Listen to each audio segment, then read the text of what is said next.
You had to deal with bruises and bumps, and you may have had doubts over a few different months. But to snap and sink yet come back from the brink, no one has a right to assume that you're done.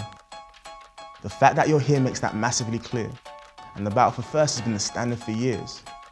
You're here for your country like everybody else. You're here to compete and get medals on the shelf.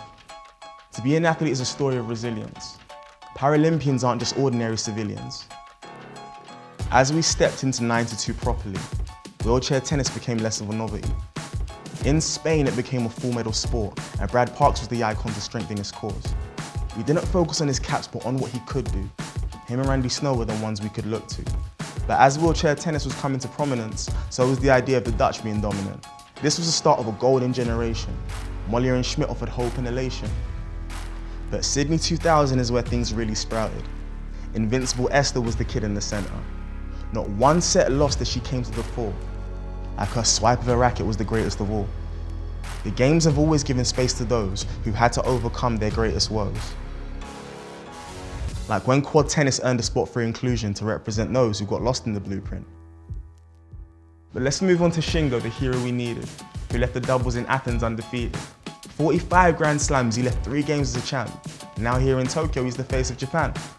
And we saw a great thing when we flew to Beijing, where Taylor and Wagner accrued great wins. But in the arena, Pete was the leader, defending the gold he won in Athena.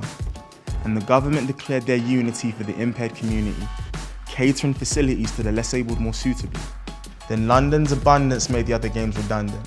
Focusing less on Paralympians taking losses, the onus would be on their athletic achievement, not how they overcame a bad set of grievance. So when Esther got the 4.70, no one could doubt how she became a hero. 2 million people then witnessed the sequel. Rio was buzzing as heroes were coming, and the basketball king fancied a change. Tennis brought Dylan Alcott back to the games. But why switch sports? Why live through the trouble? I guess he has a thing for gold singles and doubles.